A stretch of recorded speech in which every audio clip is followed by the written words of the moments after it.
story about beginning again and again. For as long as I can remember, any great adventure or journey and the list. And I have had lists for everything, things I wanted to do, things I wanted to be, things I wanted to have. And when I was 6, my list would be something like swim humpback whale, have a dolphin best friend, rock the best puff paint sweatshirts, do the best cartwheel, be like Megan from My Little Ponies and save the world, and then in my spare time become a mermaid. It's funny how as much as things change, they also stay the same. I still have swim with humpback whales on my list. But things have changed a little bit. Like puff paint sweatshirts are more like cute handbags and yoga classes. And then there are some natural additions, like I wanted to get my master's degree, become a therapist, start a podcast, and like the little positive impact on the world. Now, as much as I love lists, it's also really easy for me to get really caught and ambitious in checking things off and make sure everything comes off my list. And when that happens, it becomes less and less about the experience of creating something or making something new and more about racing to the end to get to how I hope I'll feel when it's over, whether that's more accomplished, more valued, more love, maybe even a little relieved. And once that happens, I fall into this trap that I call the if, when, then trap of if I get this, when I go there, when I achieve this, or when this happens, then I'll feel whole and then I'll feel like I'm enough. Well, what I've really begun to better understand about this trap, this if-then trap, is it being so hyper-focused on the end that it really robs me of the richness of the experience that comes in the beginning and the middle.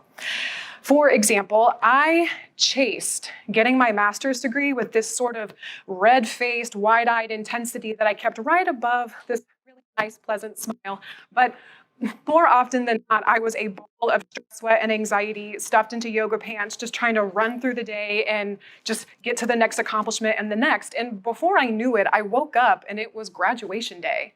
And I remember being there, and I know I was relieved. I know on some level I was happy to be there. I mean, I was happy to be there, but I really felt like me with some new letters at the end of my name, but there wasn't that moment that I anticipated at the beginning where there would be these fireworks and confetti cannons and maybe a modest parade, right? I'm pretty humble, but there wasn't any of that. And it made me think of the wise words of Dr. Seuss that remember wherever you go, there you are. Now, flash forward, about a month later, I made a huge dream come true. I swam with whale sharks. Now, this had been a dream I had had since I was like 4 years old.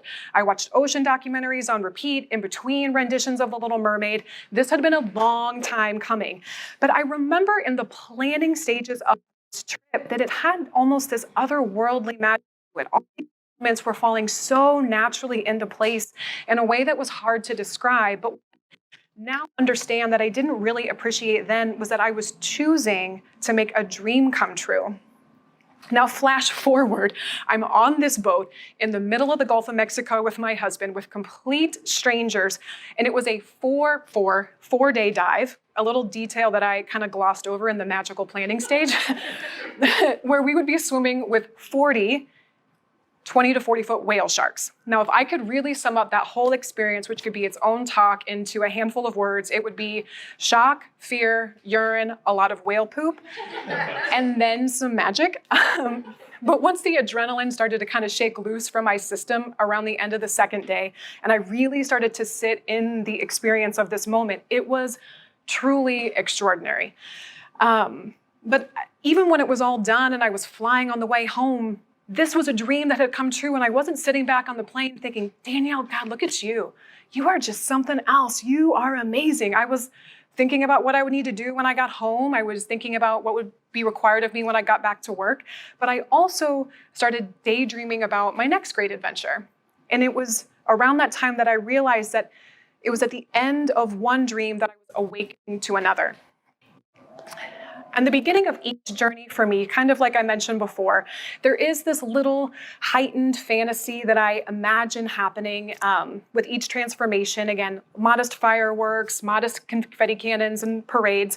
But really what I'm imagining is this heightened transformation where I emerge anew and somehow better than I was before. But what I really appreciate now is that the magic lies in the beginning.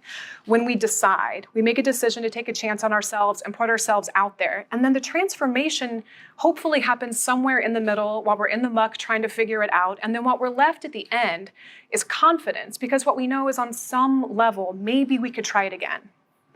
Looking back, the moments on this trip that I really treasure and bring a smile to my face are, when I'm trying to bump up against problems and building relationships with people to try to figure our way through it. I mean, as incredible as it was to be in the water with these amazing animals, they're basically dinosaurs, people on Earth. What still brings a smile to my face is eating half-soaked granola bars out of a dirty cooler with complete strangers, trading South Park jokes with my husband back and forth, because we're both just trying to keep it together because we're really terrified. Rarely are the moments that grow you, shape you, or change you comfortable, shiny, or easy. And it's in the beginning when we're making this decision to take a bet on ourselves and then really trying to find our way through the mess that makes the accomplishment so satisfying, whether that accomplishment is a medal, a diploma, or a kick-ass photo to put on Instagram. Now, I am still making lists today and proudly still checking things off. I have not become a mermaid and I don't have a dolphin best friend yet. There's still time.